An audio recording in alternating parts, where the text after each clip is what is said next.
Welcome to Emily Academy, Hyderabad. This is Dr. Moses. 2008 DSCలో కొన్ని వేల మంది ఉద్యోగం వచ్చేలా చేసిన ఒక టాపిక్ కోల్బర్గ్ నైతిక వికాస సిద్ధాంతం. Lawrence Kohlberg moral development theory. టెట్లో, సీటెట్లో, కేవీఎస్లో, డిప్యూటీఓకి సంబంధించి, హాస్టల్ వెల్ఫేర్ ఆఫీసర్కి సంబంధించి, ప్రతి టీచర్స్ రిక్రూట్మెంట్కి సంబంధించి, ఎలిజిబిలిటీకి సంబంధించి ఈ ప్రశ్న రిపీటెడ్గా అడుగుతున్నారు.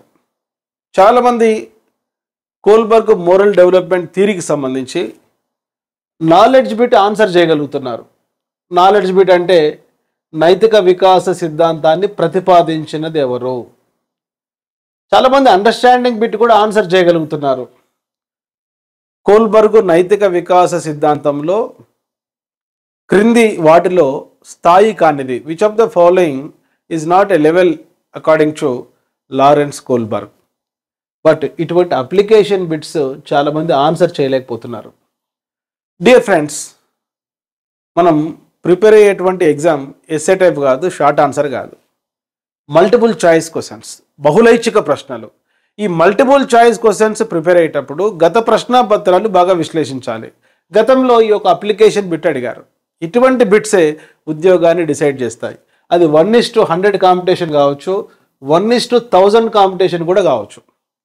మనం అప్లికేషన్ బిట్స్ డిఎస్సిలో, డిప్యూటీఓలో, హెచ్డబ్ల్యూలో చేయగలిగితే మీకు వేరే వారికి చాలా డిఫరెన్స్ ఉంటుంది. కేవలం పుస్తకాలు చదివి అర్థం చేసుకున్న వారు నాలెడ్జ్ లెవెల్ వరకు ఆన్సర్ చేయగలరు, అండర్స్టాండింగ్ వరకు ఆన్సర్ చేయగలరు. ఎవరైతే ఒక ప్రొఫెషనల్ దగ్గర సైకాలజీ, పెడగాజీ నేర్చుకుంటారో వారు అనుప్రయుక్త ప్రశ్నలు, ఎక్కువగా ఆలోచించి ఆన్సర్ చేసే ప్రశ్నలు, అప్లికేషన్ బిట్స్కు ఆన్సర్ చేస్తారు. ఒక్కసారి ఈ వీడియో చివరి వరకు మీరు వినడానికి ట్రై చేయండి. చూడండి, ఇక్కడ ప్రశ్న: కుమార్కు మొక్కలకు నీళ్లు పోయడం ఇష్టం లేకపోయినప్పటికీ తల్లిదండ్రుల మెప్పు కోసం మొక్కలకు నీళ్లు పోశాడు. కోల్బర్గ్ ప్రకారం ఇతను ఏ స్థాయిలో ఉన్నాడు? ఇక్కడ అడిగింది స్థాయి, లెవెల్, స్టేజ్ కాదు. గుర్తుంచుకోండి, ఎప్పుడైనా ఎగ్జామినేషన్ హాల్లో ఆన్సర్ చేసేటప్పుడు స్టేజ్ వేరే, లెవెల్ వేరే. ఒకటి సాంప్రదాయ నైతికత స్థాయి 2, దశ 3. 2 సాంప్రదాయ నైతికత స్థాయి 2, దశ 4. 3 ఉత్తర సాంప్రదాయ నైతికత స్థాయి 3, దశ 5. 4 పూర్వ సాంప్రదాయ నైతికత స్థాయి 1, దశ 2. ఒకసారి ఇంగ్లీష్లో కూడా ఈ బిట్ మీరు గమనించండి. Even though Kumar is not interested in watering plants, to get the appreciation of parents he watered the plants. According to Kohlberg he is in option 1 conventional morality level 2, stage 3. Option 2 conventional morality level 2, stage 4. Option 3 post conventional morality level 3, stage 5. Option 4 pre conventional morality level 1, stage 2. ఈ బిట్కు మీరు answer చేయడానికి try చేయండి. ఒక 1 minute time చూడండి. అక్కడ కుమారు మొక్కలు తప్ప మీకు ఏం అర్థం కాదు, సైకాలజీ క్లాస్ వినకపోతే. ఒక్కసారి నేను చెప్పేటువంటి ఎక్స్ప్లెనేషన్ వినండి. ఈ ప్రశ్న ఒక డెవలప్మెంట్ థియరీకి సంబంధించింది. లారెన్స్ కోల్బర్గ్ ప్రకారం మోరల్ డెవలప్మెంట్, నైతిక వికాసంలో 3 ముఖ్యమైన స్థాయిలు ఉంటాయి, 6 దశలు ఉంటాయి. మీకు తెలిసింది నైతిక వికాస సిద్ధాంతం. 2 పదాలు ఉన్నాయి. నైతికత అంటే ఏది మంచి, ఏది చెడు. వికాసం అంటే కాలానుగుణంగా జరిగే గుణాత్మక మార్పులు. So what is right and what is wrong is moral, and development means systematic changes that అక్కర్ in the individual due to heredity and environment. So Lawrence Kohlberg Harvard యూనివర్సిటీకి చెందిన ఒక ప్రొఫెసర్. కోల్బర్గ్ ప్రకారం మోరల్ డెవలప్మెంట్లో 3 levels, 6 stages ఉన్నాయి. 3 స్థాయిలు, 6 దశలు. చూడండి, first level పూర్వ సాంప్రదాయ స్థాయి. దీనినే మనం ప్రీ కన్వెన్షన్ అని అంటాం. ఎందుకు ఈ స్థాయిని ప్రీ కన్వెన్షనల్ అన్నారు? చూడండి, ఇక్కడ 3 to 10 years మధ్యలో ఉండేటువంటి పిల్లలలో ఏది మంచి ఏది చెడు అని తెలుసుకోవడం, ఫిజికల్ కాన్సిక్వెన్సెస్, అది పనిష్మెంట్ దండన కావచ్చు, లేక బహుమతులు రివార్డ్స్ వల్ల కావచ్చు, ఏది మంచి ఏది చెడు మన గృహ వాతావరణంలో, పాఠశాల వాతావరణంలో ఈ వయసులోని పిల్లలు తెలుసుకుంటారు. కాబట్టి ఫస్ట్ లెవెల్ను పూర్వ సాంప్రదాయ స్థాయి, ప్రీ కన్వెన్షనల్ అన్నారు. కన్వెన్షన్స్ అంటే rules of the society, norms of the society. అవి డెవలప్ కావు కాబట్టి ప్రీ కన్వెన్షనల్ అన్నారు. సాంప్రదాయాలు అంటే సమాజంలో ఉండేటువంటి నియమ నిబంధనలు. అవి ఈ స్థాయి పిల్లలు తెలుసుకోరు కాబట్టి పూర్వ సాంప్రదాయ స్థాయి అన్నాడు ఫస్ట్ లెవెల్కి. ఈ లెవెల్లో మీకు 2 స్టేజెస్ ఉన్నాయి. చాలా జాగ్రత్తగా గమనిస్తే స్టేజ్ 1, స్టేజ్ 2 స్థాయిలో ఉండేవి దశలు. మొత్తం 3 స్థాయిలు ఉన్నాయి, 6 దశలు ఉన్నాయి. వీటిపైన అవగాహన ఉన్నప్పుడే ఇందాక మనం డిస్కస్ చేసుకున్న అప్లికేషన్ పెట్టి మీరు ఆన్సర్ చేయగలుగుతారు. సో చాలా సింపుల్గా మీకు చెప్తున్నా, పూర్వ సాంప్రదాయ స్థాయి దశ 1లో దండన, పనిష్మెంట్ తప్పించుకోవడం కోసం పిల్లలు నైతికత, మొరాలిటీ పాటిస్తారు. అది స్టేజ్ 1 లక్షణాలు. స్టేజ్ 2 బహుమతులు, రివార్డ్స్ లేక అవసరాలు, నీడ్స్ వ్యక్తి యొక్క నైతికతను ప్రభావితం చేస్తాయి. ఇవి 2 గుర్తుపెట్టుకోండి. ఒకటి నెగటివ్ రీఇన్ఫోర్స్మెంట్, ఇంకొకటి పాజిటివ్ రీఇన్ఫోర్స్మెంట్. ఫస్ట్ లెవెల్లో ఉండే 2 స్టేజెస్. రేపు ఒక బిట్ అడుగుతాడు, గోపి అనే పిల్లవాడు తల్లిదండ్రులు కొడతారని పాఠశాలకు వెళ్తున్నాడు. పాఠశాలకు గోపి ఎందుకు వెళ్తున్నాడు? తల్లిదండ్రులు కొడతారని, అంటే దండన తప్పించుకోవాలని. కనుక గోపి మోరల్ డెవలప్మెంట్లో, నైతిక వికాసంలో ఏ స్థాయిలో ఉన్నాడు, ఏ దశలో ఉన్నాడు? పూర్వ సాంప్రదాయ స్థాయిలో ఉన్నాడు, మొదటి దశలో ఉన్నాడు, స్టేజ్ 1లో. రేపు ఇంకొక బిట్ అడగవచ్చు, మరి రాజు అనే విద్యార్థి తల్లిదండ్రులు కొనిచ్చే బహుమతి ఆశించి గుడికి పోతున్నాడు. గుడికి ఎందుకు రాజు పోతున్నాడంటే ఒక బహుమతి ఆశించి. అతను సెకండ్ స్టేజ్లో ఉంటాడు, మొదటి లెవెల్లో ఉంటాడు, ప్రీ కన్వెన్షనల్. సెకండ్ లెవెల్, ఈ సెకండ్ లెవెల్నే సాంప్రదాయ స్థాయి అంటారు. సాంప్రదాయ స్థాయిని ఇంగ్లీష్లో కన్వెన్షనల్ అంటారు. ఎందుకు ఈ లెవెల్కు కన్వెన్షనల్ అని పేరు పెట్టారంటే, చూడండి, ఇక్కడ 10 to 13 years మధ్యలో ఉండే పిల్లలు కేవలం ఫిజికల్ కాన్సిక్వెన్సెస్, భౌతిక పరిణామాల ఆధారంగానే కాకుండా ఒక సమాజంలో ఉండే నియమ నిబంధనలను పాటించాలనుకుంటారు. కాబట్టి సాంప్రదాయాలు తెలుసుకుంటారు, కాబట్టి కన్వెన్షన్స్ డెవలప్ చేసుకుంటారు. కాబట్టి దీన్ని కన్వెన్షనల్ లెవెల్ అన్నారు. ఇందులో మళ్ళీ తిరిగి 2 దశలు ఉన్నాయి. చూడండి, ఇక్కడ 3వ దశ. 3వ దశను ఏమంటారంటే good boy, good girl stage అంటారు దీన్ని. ఎందుకు good boy, good girl stage అంటారంటే, మంచి బాలుడు అనిపించుకోవాలని, మంచి బాలిక అనిపించుకోవాలని, ఇతరుల కోసం, ఇతరుల సంతృప్తి కోసం నైతికత పాటించేటువంటి దశ. ఇక్కడ తన అవసరం కోసం, తన సంతృప్తి కోసం 2వ దశలో నైతికత పాటించే పిల్లవాడు వయసు పెరిగే కొద్దీ, కాగ్నిటివ్ డెవలప్మెంట్ పెరిగే కొద్దీ ఈ మోరల్ రీజనింగ్ మారుతుంది. స్టేజ్ 3లో good boy, good girl. So in order to get a label as good boy, good girl, children follow the norms of the society. అది థర్డ్ స్టేజ్. ఈ థర్డ్ స్టేజ్ ఎక్కడుందంటే second లెవెల్లో ఉంది, సాంప్రదాయ స్థాయిలో ఉంది. ఈ సాంప్రదాయ స్థాయిలో ఉన్నటువంటి ఇంకొక స్టేజ్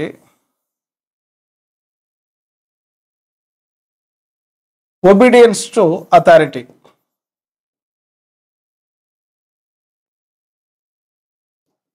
ఆర్ సోషల్ ఆర్డర్, అధికారానికి విధేయత చూపించడము.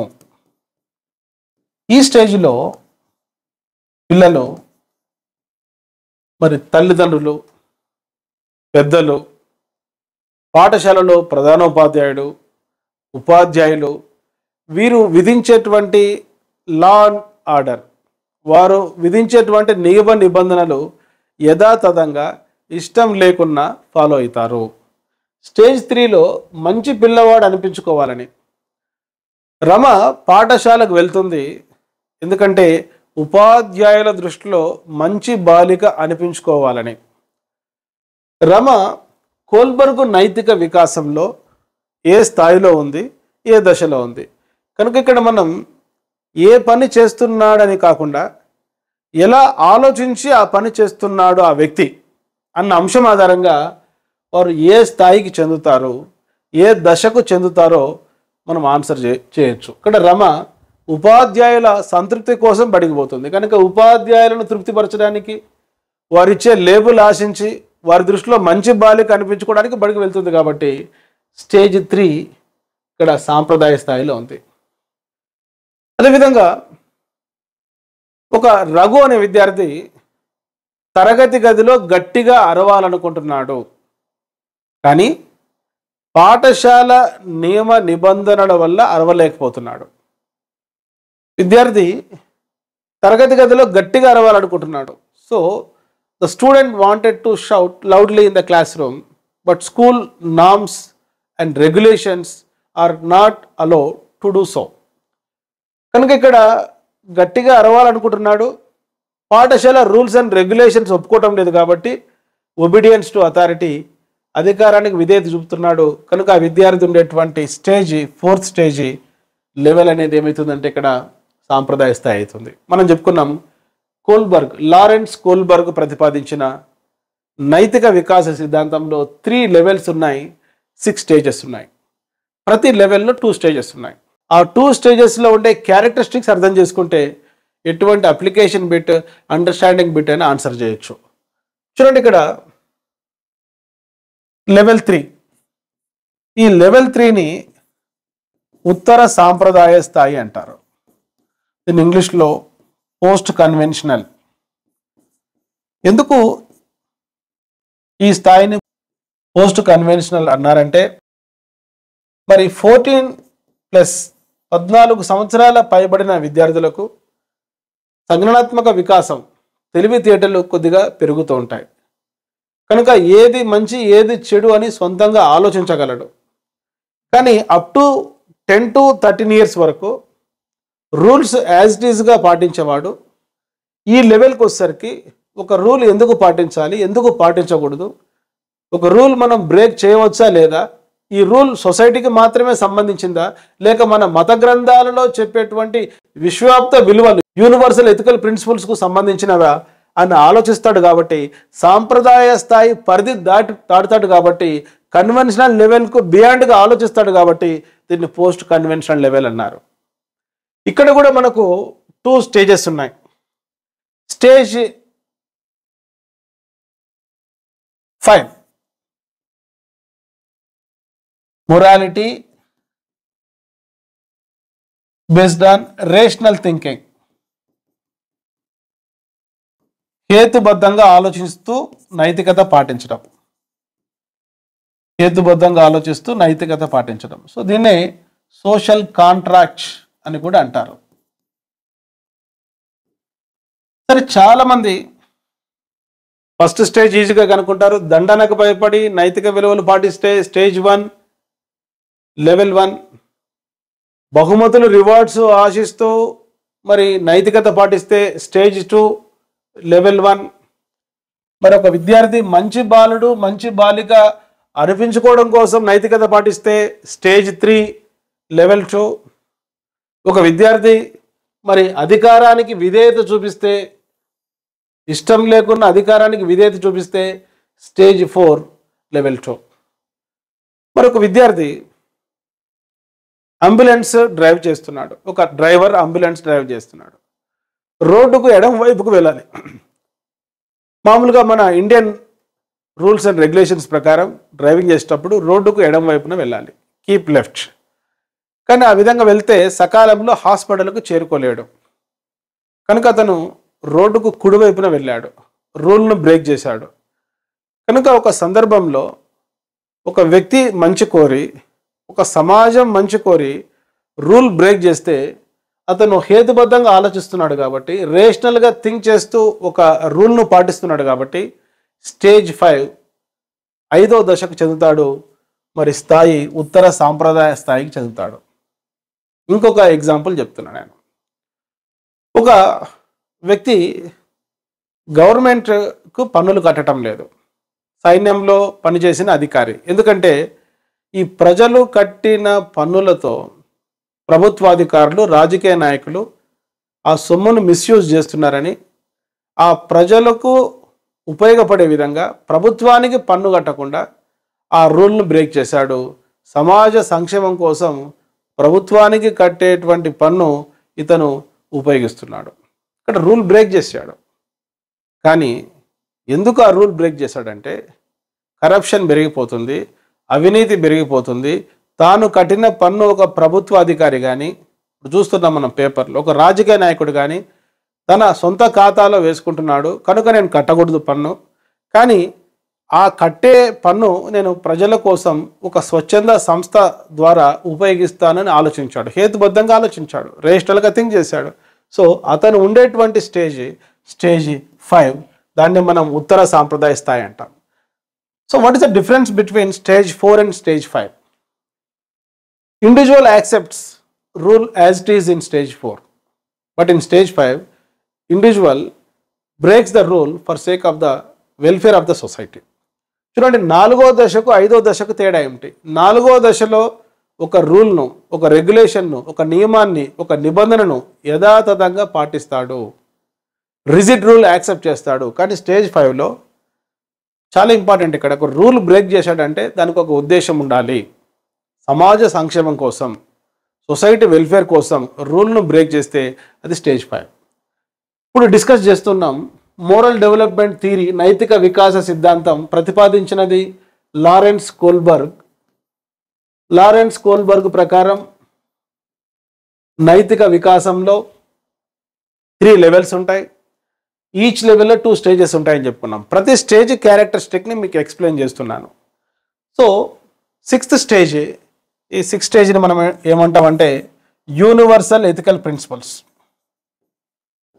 యూనివర్సల్ ఎథికల్ ప్రిన్సిపల్స్ మరొక పేరు విశ్వవ్యాప్త నైతిక సూత్రాల దశ. చాలా జాగ్రత్తగా గమనించండి, ఈ స్టేజ్కి ఎవరు రారు అంటారు కోల్బర్గ్. ఎందుకంటే విశ్వవ్యాప్త నైతిక విలువలంటే ప్రతి మత గ్రంథం చెప్పేటువంటిది. అది హిందూ మతం కావచ్చు, జైన మతం కావచ్చు, బౌద్ధ మతం కావచ్చు, ఇస్లాం కావచ్చు, క్రిస్టియానిటీ కావచ్చు, సిక్కు మతం కావచ్చు. ప్రతి మత గ్రంథం కూడా కొన్ని రూల్స్ అండ్ రెగ్యులేషన్స్ చెప్తుంది. అవి కేవలం సమాజానికి మాత్రమే సంబంధించినవి కావు, విశ్వవ్యాప్త విలువలు. ఫర్ ఎగ్జాంపుల్ సత్యము, అహింస, నరహత్య చేయకూడదు, దొంగతనం చేయకూడదు, ఎదుటి వ్యక్తిని బాధించకూడదు, విశ్వమానవ సౌభ్రాతృత్వము, తోటి వ్యక్తుల పట్ల దయ చూపాలి. ఇవన్నీ కూడా ఒక సమాజంలో ఉండే రూల్సే కావచ్చు, లేక విశ్వవ్యాప్త విలువలు కావచ్చు. సమాజంలో ఉండే రూల్స్ అండ్ రెగ్యులేషన్స్ చాలా ఇంపార్టెంట్ పాయింట్. ఇక్కడ సమాజాన్ని బట్టి మారుతాయి. ఒక సమాజంలో ఒక రూల్ ఇంకొక సమాజంలో రూల్ కాకపోవచ్చు, కానీ యూనివర్సల్ ఎథికల్ ప్రిన్సిపల్స్ ప్రతి సమాజం పాటించేవే. ఫర్ ఎగ్జాంపుల్, ఒక మనిషిని చంపకూడదు. ప్రతి ఖండం, ప్రతి దేశంలో ఈ రూల్ అనేది ఉంది, చంపకూడదు అనేది. ఒక వ్యక్తి నిజంగానే మానవత్వంతో, హ్యుమానిటీతో, తదానుభూతితో, ఎంపతితో, హెల్పింగ్ నేచర్తో, ట్రూత్ మాట్లాడుతూ, సత్యం మాట్లాడుతూ, చిన్న జీవికి కూడా హింసించకుండా అహింస పాటిస్తే అతను స్టేజ్ 6లో ఉంటాడు. ఫర్ ఎగ్జాంపుల్, మత గ్రంథాలు చెప్పేటువంటివి అవి చెప్పడానికి బాగుంటాయి, వినడానికి బాగుంటాయి, కానీ ఆచరించేటప్పుడు చాలా కష్టం. కనుక కోల్బర్గ్ ఏమంటాడంటే ఈ స్టేజ్కి మనుషులు రావడం చాలా కష్టం.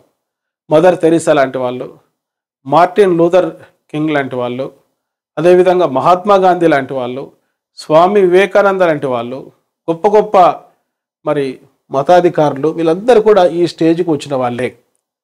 ఈ స్టేజ్కి తీసుకొని రావడమే విద్య యొక్క ఆశయం అంటాడు Kohlberg. Come to the point. ఇప్పుడు మనం చెప్పుకుంటున్నాం కోల్బర్గ్ మోరల్ డెవలప్మెంట్ థియరీలో 3 లెవెల్స్ ఉన్నాయి. నేను చెప్పిన ఆన్లైన్ క్లాసెస్లో ఇంకా నంబర్ ఆఫ్ ఎగ్జాంపుల్స్తో నేను క్లాసెస్ చెప్పాను. ఒకవేళ వీలైతే వెంటనే ఈ క్లాస్ విన్న వెంటనే ఈ వీడియో డిస్క్రిప్షన్లో ఇచ్చిన లింక్ ఆధారంగా Emily academy mobile app install చేసుకోండి. దాంట్లో ఇంగ్లీష్ మీడియంలో, తెలుగు మీడియంలో అద్భుతంగా ఈ యొక్క మోరల్ డెవలప్మెంట్ థియరీ గురించి నేను ఎక్స్ప్లెయిన్ చేశాను. మరి యూట్యూబ్లో పరిధి కొంతవరకు ఉంటుంది కాబట్టి కేవలం ఈ ప్రశ్న వరకే నేను ఎక్స్ప్లెయిన్ చేస్తున్నా కాబట్టి ఈ ప్రశ్నకి ఇప్పుడు మనం ఆన్సర్ గమనిద్దాం. గమనించడానికి ముందు ఒక్కసారి నోట్స్ మీరు రాసుకోండి ఈ వీడియో పాజ్ చేస్తూ. సో 3 లెవెల్స్ ఉన్నాయి. ప్రతి లెవెల్లో 2 స్టేజెస్ ఉన్నాయి. ప్రతి స్టేజ్ యొక్క లక్షణాలు మీకు చెప్పడం జరిగింది. దండన అంటే వెంటనే స్టేజ్ 1, అవసరము బహుమతి అంటే స్టేజ్ 2, మంచి బాలుడు మంచి బాలిక అంటే స్టేజ్ 3, అధికారానికి విధేయత చూపించడం సోషల్ ఆర్డర్ సాంఘిక క్రమబద్ధత అంటే స్టేజ్ 4, మరి హేతుబద్ధంగా ఆలోచించి నైతిక విలువలు పాటించడం morality based on rational thinking or social contract అంటే స్టేజ్ 5, యూనివర్సల్ ఎథికల్ ప్రిన్సిపల్స్ విశ్వవ్యాప్త నైతిక విలువలు అంటే స్టేజ్ 6. ప్రతి 2 స్టేజెస్ ఫస్ట్ 2 స్టేజెస్ ఫస్ట్ లెవెల్కి సంబంధించింది. చూడండి ఇది లెవెల్. ఈ లెవెల్లో ఇది లెవెల్, ఈ లెవెల్లో ఉండేది స్టేజ్. చూడండి లెవెల్స్ 3 ఉన్నాయి, స్టేజెస్ 6 ఉన్నాయి. ఈ 3 లెవెల్స్ గుర్తుపెట్టుకోండి. 3 లెవెల్స్ కూడా ఈజీ గుర్తుంచుకోవచ్చు మీరు. సాంప్రదాయ నేర్చుకుంటే, కన్వెన్షనల్ నేర్చుకుంటే దీనికి పూర్వ సాంప్రదాయ స్థాయి, ఉత్తర సాంప్రదాయ స్థాయి. సింపుల్, 1 మినిట్లో నేర్చుకున్నారు. First learn conventional, just add 2 words, pre conventional and post conventional. How many levels are there in Kohlberg moral development? Very simple, 3 levels, pre conventional, conventional and post conventional. Telugu medium వాళ్ళు Kohlberg నైతిక వికాస సిద్ధాంతంలో ఎన్ని స్థాయిలు ఉన్నాయంటే 3 స్థాయిలు. అది ఎలా గుర్తుంచుకోవాలి? ముందు సాంప్రదాయ స్థాయి గుర్తుంచుకోండి. ఆ సాంప్రదాయ అనే పదానికి పూర్వ సాంప్రదాయ, ఉత్తర సాంప్రదాయ యాడ్ చేస్తే 3 లెవెల్స్ గుర్తుంచుకోవచ్చు. ప్రతి లెవెల్లో 2 స్టేజెస్ ఉంటాయి. ఈ ప్రశ్న ఒక్కసారి ఇప్పుడు మనం గమనిద్దాం. నేను చెప్పిన ఎక్స్ప్లెనేషన్ ఆధారంగా కుమార్కు మొక్కలకు నీళ్లు పోయడం ఇష్టం లేకపోయినప్పటికీ తల్లిదండ్రుల మెప్పు కోసము మొక్కలకు నీళ్లు పోశాడు. ఇక్కడ వెంటనే మనం ఎగ్జామినేషన్ హాల్లో నేను చెప్పిన టీచింగ్ గుర్తుకు తెచ్చుకొని మెప్పు కోసము, even though Kumar is not interested in watering plants, to get the appreciation of parents he watered the plants. According to Kohlberg he is in. ఇక్కడ అప్రిసియేషన్, ప్రైజ్ అంటే good boy, good girl, orientation ఎక్కడ ఉంది? ఇది stage 3. ఏ లెవెల్లో stage 3 వస్తుంది? Level 2.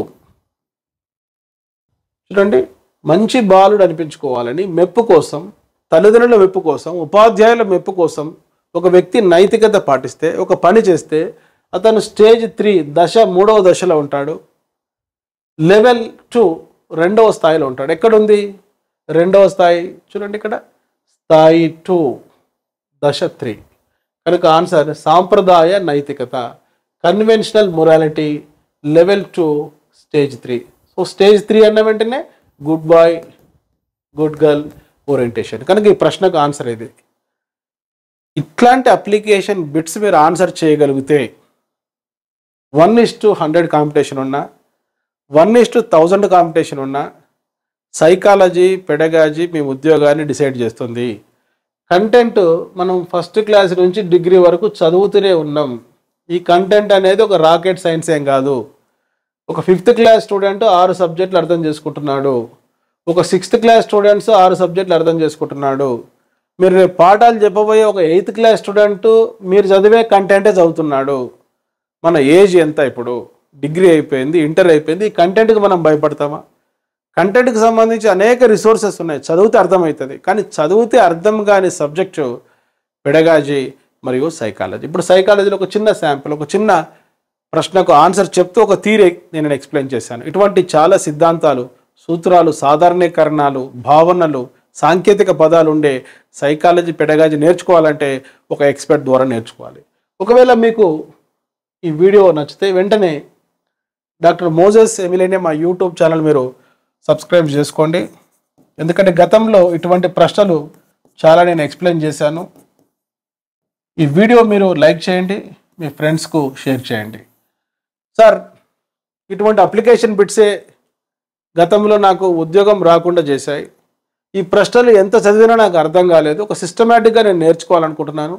Topic వైజ్గా class వింటాను, topic వైజ్గా నోట్స్ రాసుకుంటాను, టాపిక్ వైజ్గా టెస్ట్ సిరీస్ నేను ప్రాక్టీస్ చేస్తాను అని మీరు అనుకుంటే వెంటనే ఈ వీడియో డిస్క్రిప్షన్లో ఇచ్చిన లింక్ ఆధారంగా మా mobile app Emily academy install చేసుకోండి. ఈ ఎమిలీ అకాడమీ అనే మొబైల్ యాప్లో స్టోర్ అనే ఫోల్డర్లో టెట్కి సంబంధించి, సీటెట్కి సంబంధించి, హాస్టల్ వెల్ఫేర్ ఆఫీసర్కి సంబంధించి, డిప్యూటీఓకి సంబంధించి, తెలుగు మీడియంలో, ఇంగ్లీష్ మీడియంలో, సైకాలజీ, పెడగాజీ మరియు ఎడ్యుకేషన్కి సంబంధించిన క్లాసెస్ ఉన్నాయి. మీరు వెంటనే ఒకవేళ మీ వీక్ సబ్జెక్ట్ పెడగాజీ అయితే, మీ వీక్ సబ్జెక్టు సైకాలజీ అయితే, మీ వీక్ సబ్జెక్ట్ ఎడ్యుకేషన్ అయితే, ఏదైతే మీరు భయపడుతున్నారో ఆ సబ్జెక్ట్ అంటే భయం పోయి ఆ సబ్జెక్ట్ మీకు ఇష్టంగా మారాలంటే ఎమిలీ అకాడమీ ఆన్లైన్ క్లాసెస్ ఈ రోజు నుంచి మీ ఇంటి దగ్గర నుండి మీ మొబైల్ ఫోన్ చూస్తూ ప్రతి క్లాస్ వింటూ క్లాస్ వైజ్గా నోట్స్ రాసుకుంటూ ఆ నోట్స్ చదివి టాపిక్ వైజ్ టెస్ట్లు ప్రాక్టీస్ చేస్తే ఇటువంటి కొన్ని వందల అప్లికేషన్ బిట్స్ కూడా మీరు ఆన్సర్ చేయగలరు. యాప్లో ఇంకా నంబర్ ఆఫ్ ఎగ్జాంపుల్స్ నేను ఇచ్చాను కాబట్టి సులభంగా మీరు ఒక్కరోజు కాలేజీకి పోకపోయినా పర్లేదు, ఎడ్యుకేషన్ అంటే అవగాహన లేకున్నా పర్లేదు, నా క్లాసెస్ వింటే తప్పనిసరిగా మీరు జాబ్ సాధిస్తారు. I wish you all the best.